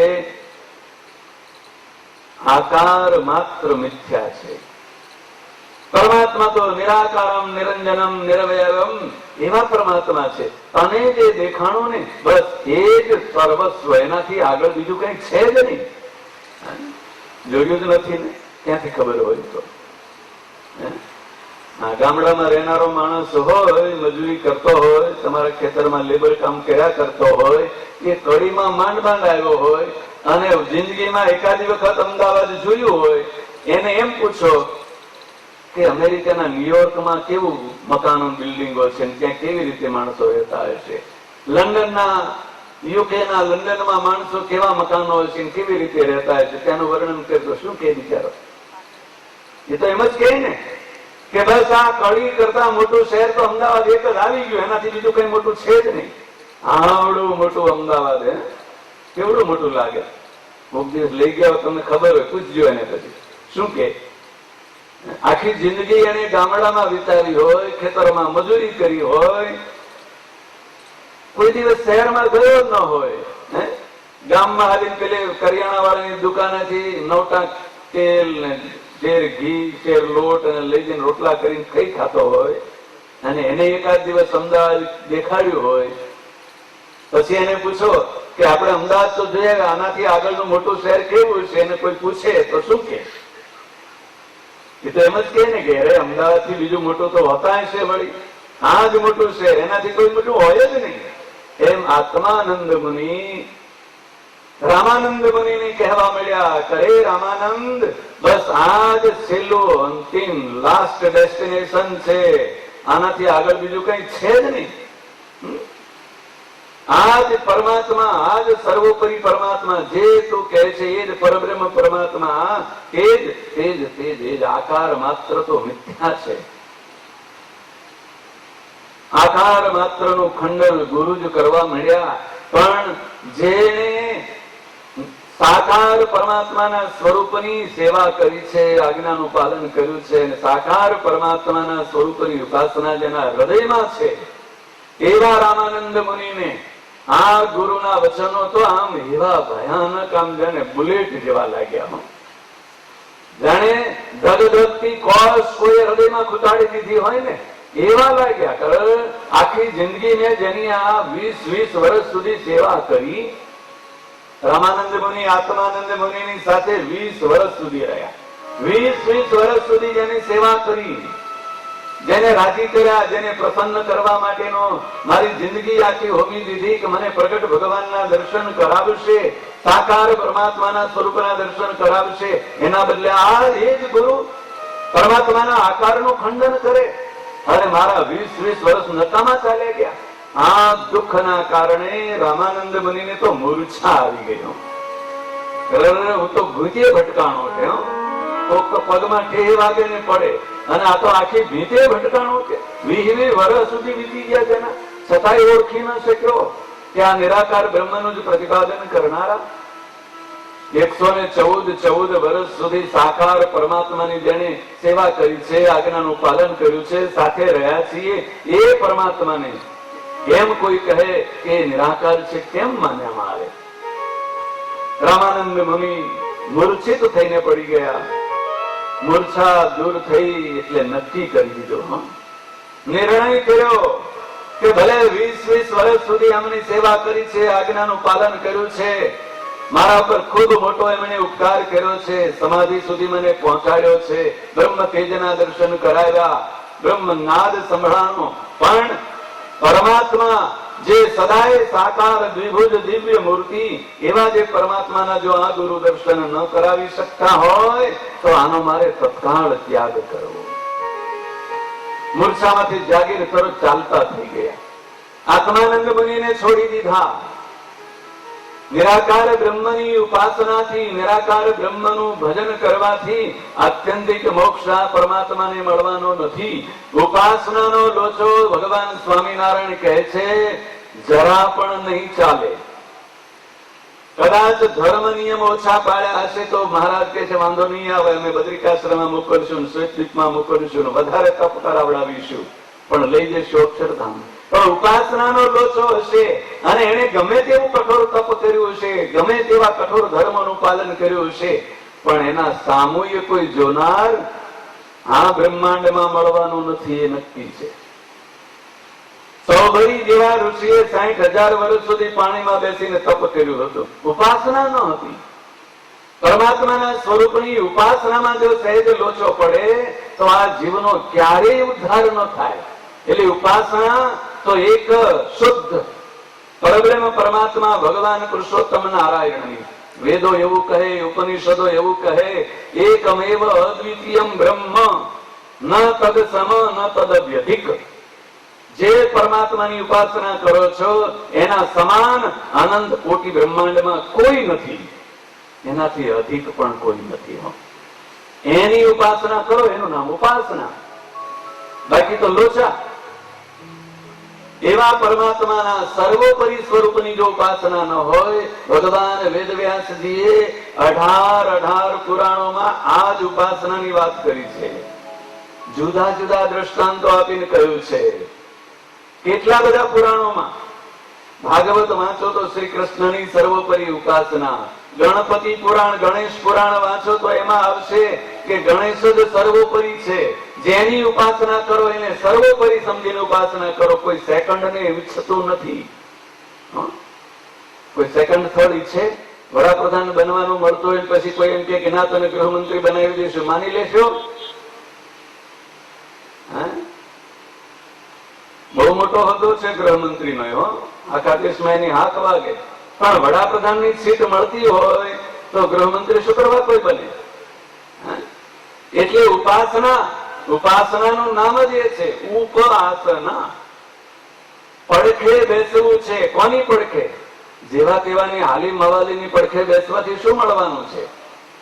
જે આ જગતનો, જે અનંત કોટી બ્રહ્માંડનો અધિપતિ ને માલિક એવો જે સર્વોપરી પરમાત્મા, સર્વ અવતારના અવતારી એવા પુરુષોત્તમ નારાયણ, એની ઉપાસના હોય, એની ભક્તિ હોય. કોઈ સેકન્ડ ને ભજે ને એ તો પછી પેલા મજૂર જેવો થાય. મજૂર હોય ને એ ગામના સરપંચ નહીં ન ઓળખતો હોય, જેના ખેતરમાં મજૂરી કરતો હોય, બસ એ જ એનું સર્વસ્વ. ગામનો આગેવાન કોણ છે, ગામમાં સુખી કોણ છે એને ભાન ન હોય. એ તો એની વાડીમાં પડ્યો હોય, વાડીમાં આખી જિંદગી એમાં એમાં મજૂરી કર્યા કરતો હોય. તો એવા મજૂર જેવી દશા આપણી ન થાય, સાવધાન થવાનું. ઉપાસના કરવાની છે. એકમેવ અદ્વિતીયમ એવા પરમાત્મા છે, ન તદ સમ ન તદ વ્યધિક. એ પરમાત્માના સમાન કોઈ નથી, એનાથી અધિક પણ કોઈ નથી. અને બાકી બધા પરમાત્મા સિવાયના બધા જ જીવ છે. જ્યાં પણ ભગવાન એવો શબ્દ આવે એ મારા ઈષ્ટદેવ પરબ્રહ્મ પરમાત્મા ભગવાન પુરુષોત્તમ નારાયણનું સ્વરૂપ છે. ભગવાન બે હોય જ ન શકે, એક નાનો ને એક મોટો, એવું તો છે જ નહીં. તો દુનિયા આખીના ધર્મો, દુનિયા આખીના ફિલોસોફરો, દુનિયા આખીના તત્વચિંતકો એમ કહે છે કે પરમાત્મા એક છે. પછી વળી આ ધામમાં જુદો ને આ ધામમાં જુદો ને આ નાનો ને આ મોટો, એવા જે વિતંડાવાદ લોકો ઉભા કરે એ તો કેવલ મૂર્ખતા, નકરી મૂર્ખતા. પરમાત્મા તો એક જ છે. આપણા વેદો એમ કહે, ઉપનિષદો એમ કહે, ભગવાન સ્વામિનારાયણ એમ કહી ગયા પરમાત્મા એક જ છે. ઇસ્લામ ધર્મ એમ કહે કે અલ્લાહ તાલા તો એક જ છે. ઈસુ કૃષ્ણ, કૃષ્ણાલિટી પણ એમ કહે કે જગતનો માલિક પરમાત્મા ઈસુ ખ્રિસ્ત એક જ છે. નામ ગમે તે કહો, અનંત નામો છે, અનંત નામોને ધારણ કરનારા, પણ પરમાત્મા તો એક જ. એવા એકમેવ અદ્વિતીય એવા જે પરબ્રહ્મ પરમાત્મા, એ પરમાત્મા કેવા છે એને જોનારા, ઓળખનારા જુદું જુદું કઈ નાખે. શાસ્ત્રોમાં સંતો પેલું એક દ્રષ્ટાંત આપે ને, એક નાનું એવું ગામ હશે, એ ગામમાં હાથી આવ્યો. પેલા સાધુ મહાત્મા હાથી લઈને નીકળે છે ને, ગામમાં હાથી આવ્યો. ગામ આખાને ખબર પડી, ગામમાં તો ભાગ્યે જ આવતો હોય ને હાથી, એટલે બધું ગામ આખું હાથી જોવા નીકળ્યું કે ચાલો હાથી જોવા જઈએ, હાથી જોવા જઈએ. હવે ગામમાં 4 પ્રજ્ઞાચક્ષુ આંધળા માણસો રહે, એને એમ થયું કે આપણે જવું છે, આખું ગામ હાથી જોવા જાય ને આપણે રહી જઈએ. એટલે 4 આંધળા માણસો હાથી જોવા ગયા. ગામ વચ્ચે ચોકમાં હાથી ઉભો હતો. 4 જણા પહોંચ્યા. એટલે એક જણાએ જઈને એનો પગ પકડ્યો. હા હા હા હા, શું મોટો જબરદસ્ત થાંભલા જેવો હાથી, કેવો મજબૂત છે, મોટા જબરદસ્ત સ્તંભ જેવો હાથી છે. બીજાએ જઈને પેટે હાથ ફેરવ્યો. હા, દેખાય તો નહીં, હાથ ફેરવી જોઈએ. પેટ જોયું, ઓ કેવો મોટો જબરદસ્ત નગારા જેવો હાથી. ત્રીજાએ સૂંઢ પકડી, દાંત પકડ્યા આગળના 2 જઈને. દાંતે હાથ હટાણો તો ટીંગાણો દાંતે, દાંત તો ખર્યો નહીં, હલ્યો નહીં. એટલે એને નક્કી કર્યું કે શું મજબૂત ખીલી જેવો હાથી છે. તમારા જૂના ઘરોમાં બધી ખીલીઓ હોય ને, ખીટીઓ, આ મોટી જબર ખીલી જેવો હાથી છે કે. ચોથાને કાન હાથમાં આવ્યો. કાને હાથ ફેરવીને આમ તેમ ફેરવ્યો કે હા, મોટો જબર હુપડા જેવો હાથી. આ 4 જણા પાછા ઉતાવળ ભાગ્યા, પાછા વાતો કરવા માંડ્યા. કોઈ પૂછ્યું કે હાથી જોઈ આવ્યા? તો કે હા. કેવો હતો? તો એક જણો કે થાંભલા જેવો, એક જણો કે નગારા જેવો, એક જણો કે ખીલી જેવો, અને એક જણો કે ઉપડા જેવો. આ લોકોએ હાથી તો જોયો છે, વાત કરે છે ખોટી તો નથી ને.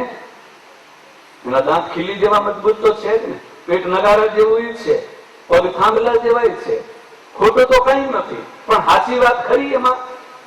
હાથી એવો હોય ખીલી જેવો, હાથી નગારા જેવો હોય, હાથી થાંભલા જેવો હોય, એનો પગ થાંભલા જેવો હોય, એનું પેટ નગારા જેવું હોય, એના દાંત ખીલી જેવા હોય, પણ હાથી એવો ન હોય. હાથી તો કઈ જુદો હોય. એમ પરમાત્માના સ્વરૂપને જોવામાં જગતનો જીવ પેલા આંધળા માણસો જેવો છે.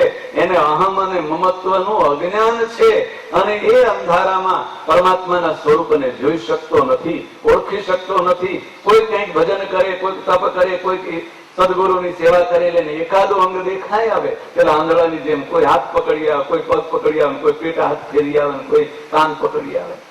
પણ પરમાત્માનું જે સ્વરૂપ છે, એ પરમાત્માનું સ્વરૂપ તો કેવું છે, શાસ્ત્રો એનું વર્ણન કરે છે. સ્વામિનારાયણ ભગવાન કહે છે, દ્વિભુજ દિવ્ય સદાય સાકાર મૂર્તિ મનુષ્યાકૃતિ, એવા એ ભગવાન પુરુષોત્તમ નારાયણ અક્ષરધામમાં બિરાજમાન છે. એ સાકાર સ્વરૂપની ઉપાસના, એને એ ઉપાસના કરનારને આત્યંતિક મોક્ષની પ્રાપ્તિ થાય. રામાનંદ મુનિ આત્માનંદ મુનિનો ત્યાગ કરી અને એવા સાકાર પરમાત્માની સ્વરૂપની ઉપાસનાનો ઉપદેશ આપે, અને એ સાકાર પરમાત્માના સ્વરૂપની એકાંતિકી ભક્તિનો ઉપદેશ આપે, એવા કોઈ સદગુરુને શોધવા એ રેવતાચળ પર્વતની તળેટીથી નીકળી પડ્યા છે. આવા ગુરુ ક્યાં મળે? સમગ્ર ભારત વર્ષમાં કેટલાય મોટા મોટા સિદ્ધ મહાત્માઓ, તપસ્વીઓ, યોગીઓ, મોટા મોટા ધર્માચાર્યો શોધતા શોધતા રામાનંદ મુનિને સમાચાર મળ્યા કે શ્રીરંગ ક્ષેત્રમાં રામાનુજાચાર્ય નામના લક્ષ્મણાચાર્ય જે થયા છે, એ સાકાર પરમાત્માના સ્વરૂપની ભક્તિનો ઉપદેશ આપે છે, સાકાર પરમાત્માના સ્વરૂપનો સાક્ષાત્કાર કરાવે એવા સમર્થ એ રામાનુજાચાર્ય છે. એટલે રામાનંદ મુનિ આ ગુજરાત પ્રાંતમાંથી ફરતા ફરતા ફરતા ફરતા પહોંચ્યા શ્રીરંગ ક્ષેત્રમાં. એ જમાનામાં વાહનો હતા નહીં, રસ્તાઓ ન હતા, મોટા હાઈવે નેશનલ રોડ ન હતા. ક્યાંક જંગલોમાં ભટકતા, નદીઓના કિનારે કિનારે ચાલીને જવું પડતું કે આ નદી અહીંયા પહોંચશે. એ ભજન ગમે તે વાંકી ચૂકી હાલે એમ હાલવું પડે, નહીં તો રસ્તો ભૂલાઈ જાય. એમ ફરતા ફરતા કેટલાક વર્ષે રામાનંદ મુનિ પહોંચ્યા છે શ્રીરંગ ક્ષેત્રમાં. અને શ્રીરંગ ક્ષેત્રમાં જ્યાં પહોંચ્યા ત્યાં સમાચાર મળ્યા કે રામાનુજાચાર્ય તો વર્ષો પહેલા આ પૃથ્વી પર વિશિષ્ટાદ્વૈત સિદ્ધાંત એનું પ્રસ્થાપન કરીને ચાલ્યા ગયા છે. હવે રામાનુજાચાર્યનો કેમ ભેટો થાય?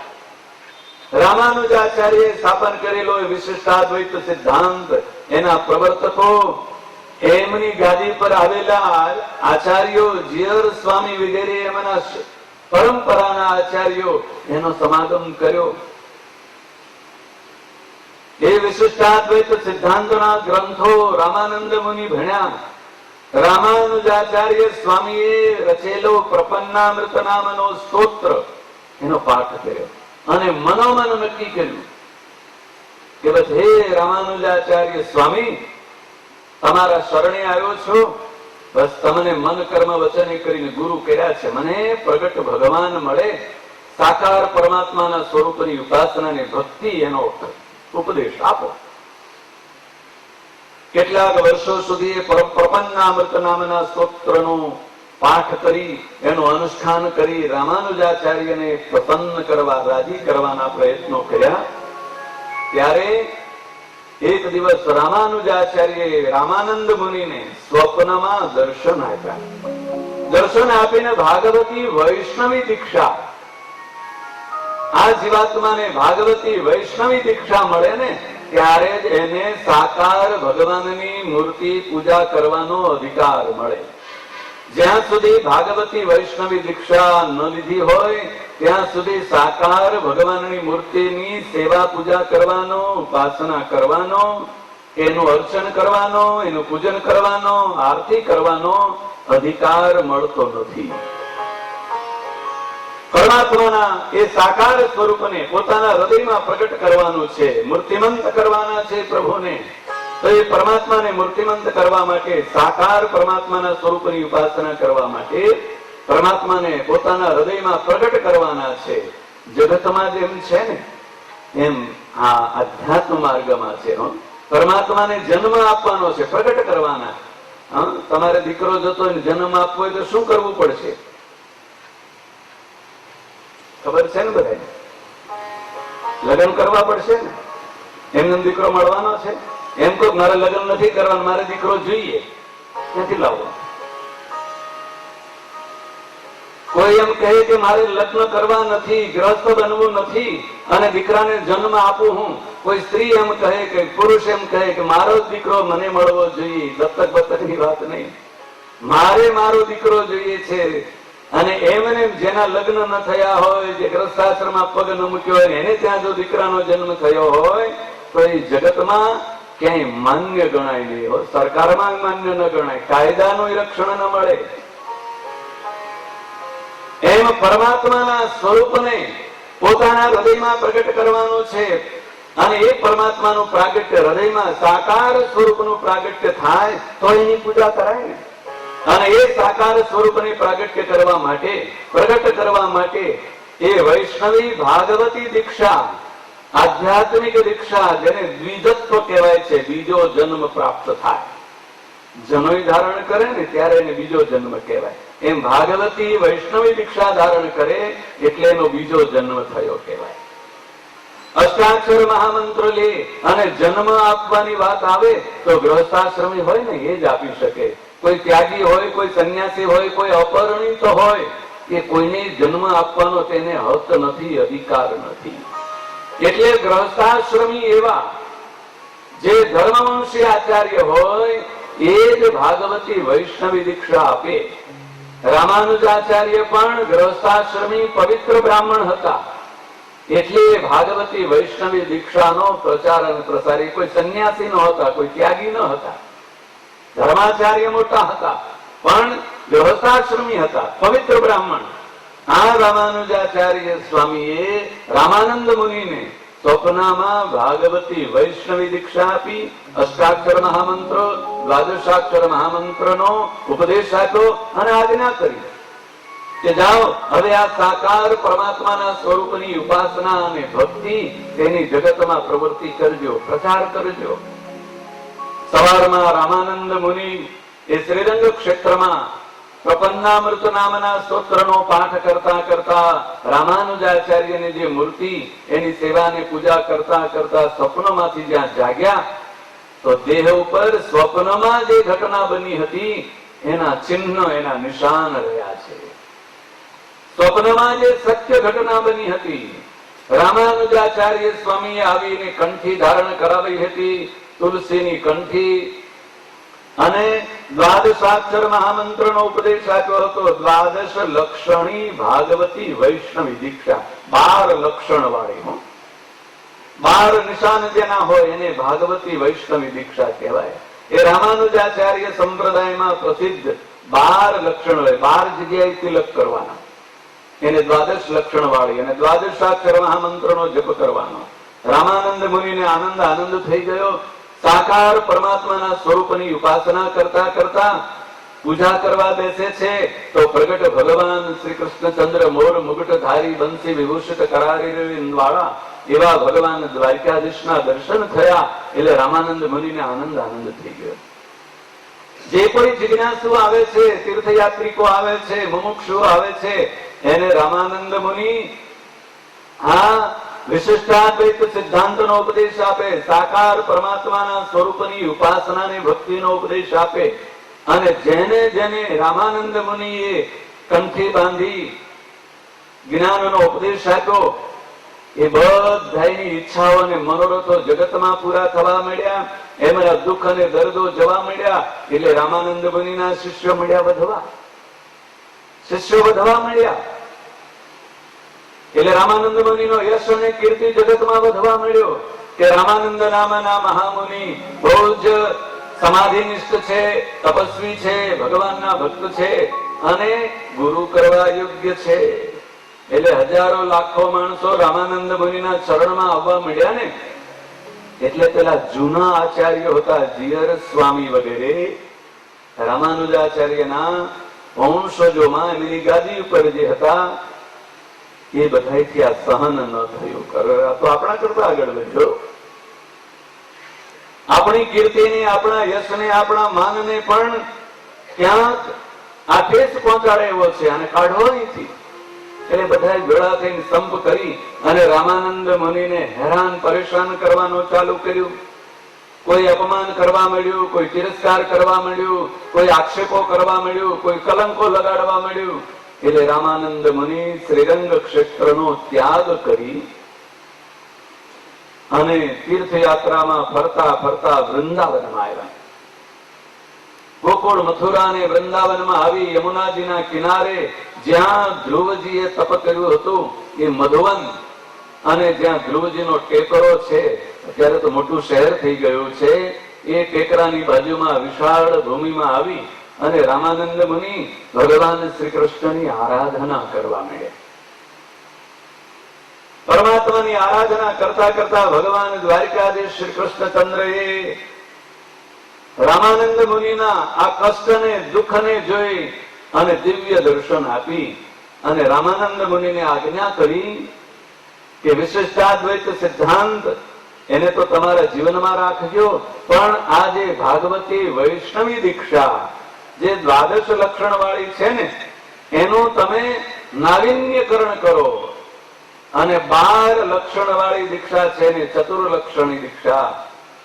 દ્વાદશાક્ષર મહામંત્ર છે એની જગ્યાએ અષ્ટાક્ષર મહામંત્રનો જગતને ઉપદેશ આપજો. અને આ જે તિલક કરવાનો રિવાજ, દીપ શિખાકાર તિલક છે એના બદલે દંડાકાર તિલક. રામાનુજાચાર્યના સાધુને કોઈ જોયા હોય તો ખબર હશે, એ તિલક કરે ને 12 જગ્યાએ તિલક કરે. કપાળમાં કરે, હૃદયમાં કરે, કંઠે કરે, ઉદરે કરે, ચાર આ બાજુ લઈને, હાથે કરે, બાહુઓમાં કરે અને ખભાઓમાં કરે, કાંડાઓ પાસે કરે. એમ 12 જગ્યાએ તિલક કરે. દ્વાદશ લક્ષણ વાળી ભાગવતી વૈષ્ણવી દીક્ષા અને દીપ શિખાકાર, દીવાની જ્યોત હોય ને એના જેવું તિલક કરે. ચાંદલો પણ એવો, નીચેથી પોળો, ઉપરથી સાંકડો. પણ ભગવાન શ્રી કૃષ્ણ રામાનંદ મુનિને કહે છે કે આ તિલકનું રૂપ બદલી નાખો, દંડાકાર કરો. લાકડી જેમ ઉભી હોય ને એમ સીધો તિલક કરવાનો અને વચ્ચે ગોળ કુમકુમનો ચાંદલો અને 12ની જગ્યાએ 4 કરો. કળયુગમાં 4 થી માની લઈશ 12 કર્યા છે. કપાળમાં કરવાનું, હૃદયમાં અને 2 બાહુઓમાં. આ ચતુર્લક્ષણી ભાગવતી વૈષ્ણવી દીક્ષા અષ્ટાક્ષર મહામંત્ર આપી અને ભગવાન શ્રી કૃષ્ણચંદ્ર રામાનંદ મુનિને કહે છે બસ આ નવીન સંપ્રદાયનો તમે પ્રવૃત્તિ કરો, નવીન સંપ્રદાયની જગતમાં પ્રચાર પ્રસાર કરો અને તમે સાક્ષાત ઉદ્ધવજી છો એટલે તમારા જ નામથી આ જગતમાં એ સંપ્રદાય પ્રસિદ્ધ થાય, ઉદ્ધવ સંપ્રદાય. ભગવાન શ્રી કૃષ્ણ પરમાત્માએ આપેલી આજ્ઞા પ્રમાણે રામાનંદ મુનિ રામાનુજાચાર્યની જે દીક્ષા હતી એને છોડી અને નવી દીક્ષા અને નવા સંપ્રદાયની પ્રવૃત્તિ જગતમાં કરવા માંડ્યા છે. જ્યાં જ્યાં મોટા મોટા તીર્થ સ્થળો છે, મોટા મોટા નગરો, એ નગરોમાં રામાનંદ મુનિ જઈ અને નવીન સંપ્રદાયનો પ્રસાર કરે છે. એ જમાનામાં મીડિયા ન હતું, ઇલેક્ટ્રોનિક મીડિયા પણ ન હતો અને પ્રેસ મીડિયા પણ ન હતું. પ્રચાર કરવાનું સાધન શું હતું? તીર્થ સ્થળો.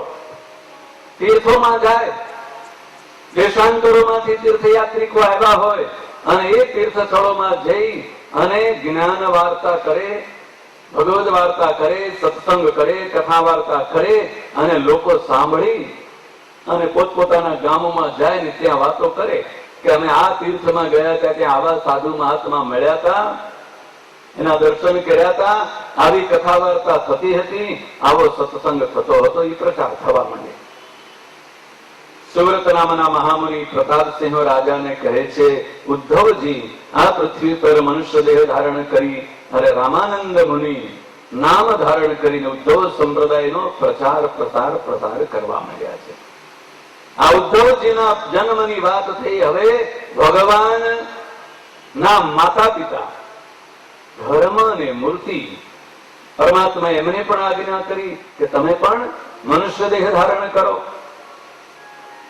પરમાત્માની આજ્ઞાથી પરમાત્માના પિતા ધર્મ ઋષિ પ્રથમ આવ્યા. આ પૃથ્વી પર મનુષ્ય દેહ ધારણ કરવો છે. માતા પિતાની શોધ કરતા કરતા એ જ ઉત્તર કૌશળ દેશમાં સરયુ ગંગાના પૂર્વ કિનારે ઇટાર નામનું નાનકડું એવું ગામ, અને એ ઇટાર ગામમાં બાળ શર્મા અને એમના પત્ની ભાગ્યવતી, આ દંપતીને ધર્મદેવે પસંદ કર્યા છે કે જે કેટલાય પેઢીઓના દર પેઢીઓથી ભગવાન શ્રી કૃષ્ણની ઉપાસના અને ભક્તિ કરે છે, ધર્મનું પાલન કરનારા છે અને વિદ્વાન બ્રાહ્મણનું આ કુળ કન્હૈરામ વિપ્ર વેદરામ વિપ્ર, અને એ કન્હૈરામ અને વેદરામ વિપ્રના વંશજ એવા બાળ શર્મા અને એમના ધર્મપરાયણ પતિવ્રતા ધર્મપરાયણા પત્ની ભાગ્યવતી એને પસંદ કરી. વિક્રમ સંવત 1796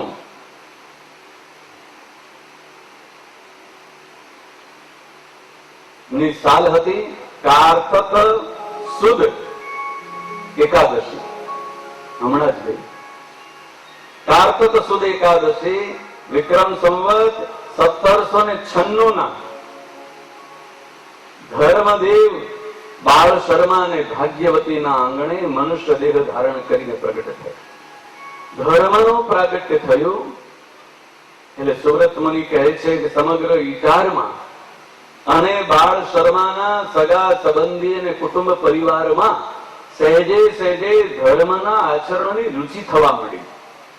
ધર્મનું આગમન થયું એટલે ગામ આખામાં કોઈને દુઃખ રહ્યું નથી. શરીરની પીડા હતી એ નાશ પામી ગઈ. કેટલાયને રોગો હતા એ રોગો નાશ જતા રહ્યા. કોઈને ધનની ચિંતા હતી, કોઈને વ્યવહારની ચિંતા હતી, એ ચિંતા ચાલી ગઈ. ચિંતા ને દુઃખ ચાલ્યા ગયા. આપ મેળે વગર પ્રયત્નો કરી દુઃખ ચાલ્યું ગયું, ચિંતા ચાલી ગઈ. આપ મેળે એના કંઈક ના કંઈક ઉકેલો નીકળવા માંડ્યા.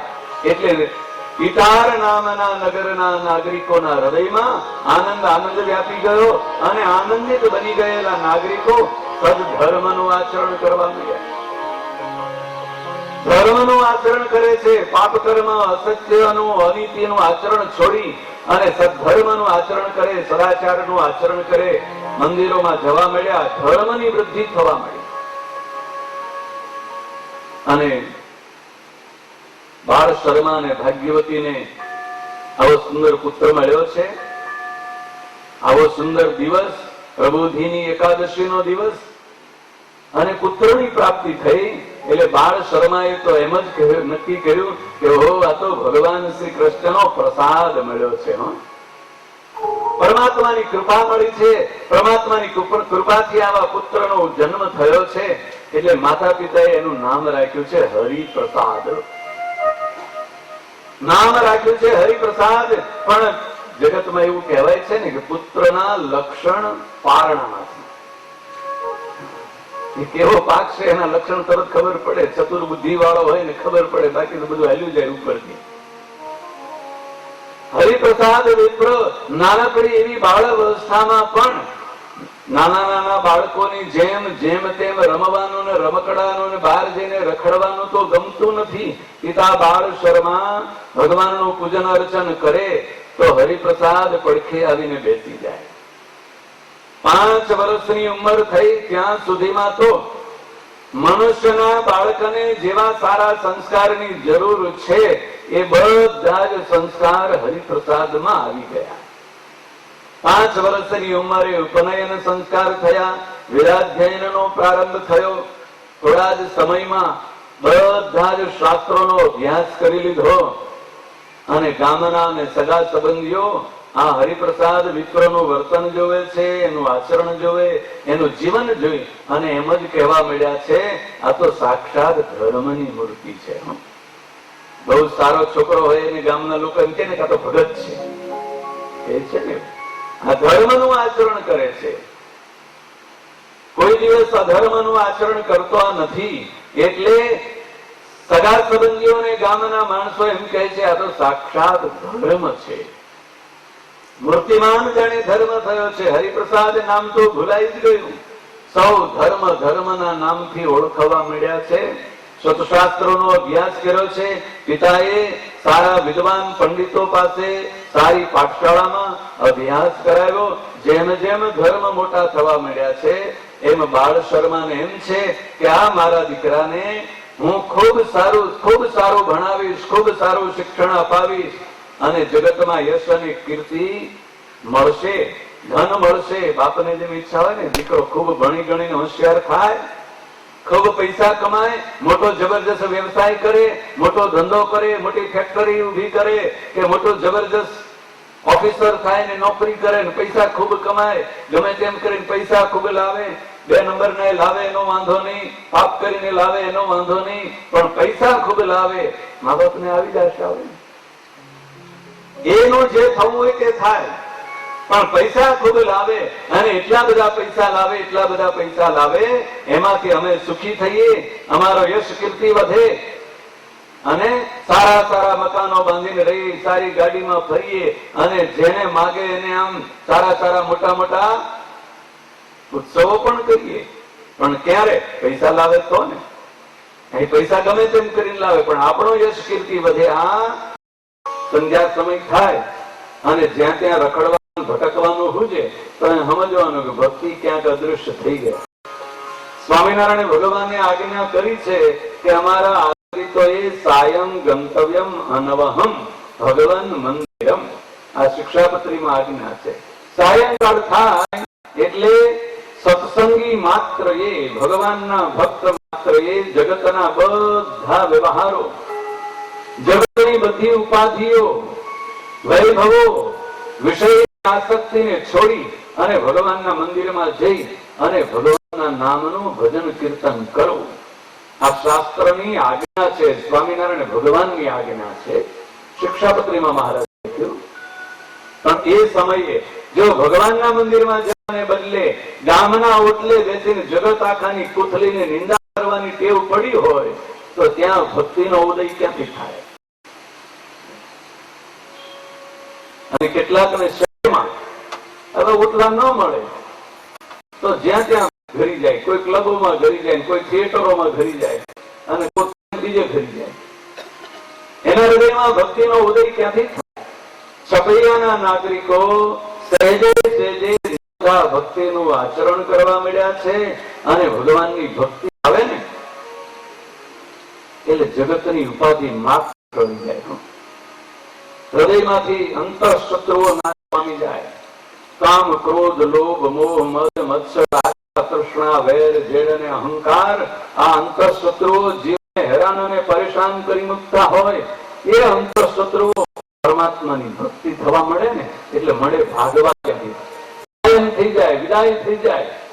પરમાત્માની ભક્તિ સિવાય આ અંતઃશત્રુઓ જીવાત્માને તો એવા હેરાન અને પરેશાન કરી મૂકે, દુઃખી કરી મૂકી અને અંતે નરકના દ્વારમાં ઢસડી જાય. એવા અંતઃશત્રુઓ પરમાત્માની ભક્તિ થાય એટલે ભાગી જાય. અનુભવ કરજો કે ઘરમાં ઝઘડો થાય ને, ઘણા એને થતો હોય, ન થતો હોય એને બહુ સારું, પણ થાય. ભગવાનના ભક્તોના ઘરમાં થાય ને ઘરમાં થાય.